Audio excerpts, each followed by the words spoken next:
পূর্ণিমাকে সবাইকে শুভেচ্ছা আমার তরফ থেকে, আর ত্রিপুরার সব নাগরিকদেরকে আমি এটুকু বলতে চাইছি কি যে দোল পূর্ণিমাটা সবার জন্য একটা খুব বড় উৎসব, যেখানে আমরা সবার সাথে আমাদের নিজেদের হ্যাপি ফিলিংস এগুলো সব কিছু শেয়ার করছি। আমি এতটুকু বলতে চাইবো কিন্তু সবাই যেন দোল পূর্ণিমাতে খুশি থাকুক, আর নিজেদের রঙটা যেন সবাইকে থ্রু রঙের মাধ্যমে নিজের হ্যাপিনেসটা ছড়াক। আর আরেকটা জিনিস, সোসাইটিতে যে পেটস অ্যানিমেলসরা আছে ওদেরকে যেন কোনো ধরনের হার্ম না হোক, যেটাতে যেন অ্যাজ ওরা pets animal, street dogs, pets যত সব আছে এদের কারণে কোনো ধরনের যেন হার্ম না হয়, এতটুকুই আমার ত্রিপুরার মানুষদেরকে বলা।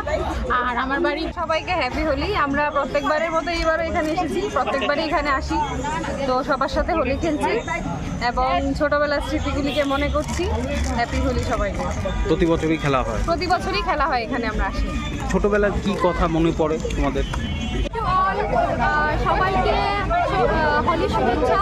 আর সবাই খুব সুন্দরভাবে রং খেলবে, আর যেন মানে নিজের আনন্দের জন্য যেন অন্য কারোর আনন্দ নষ্ট না হয় সেই বুঝে সবাই রং খেলবে। সবাইকে হ্যাপি হোলি। প্রতি বছরই কি হোলি খেলা হয়?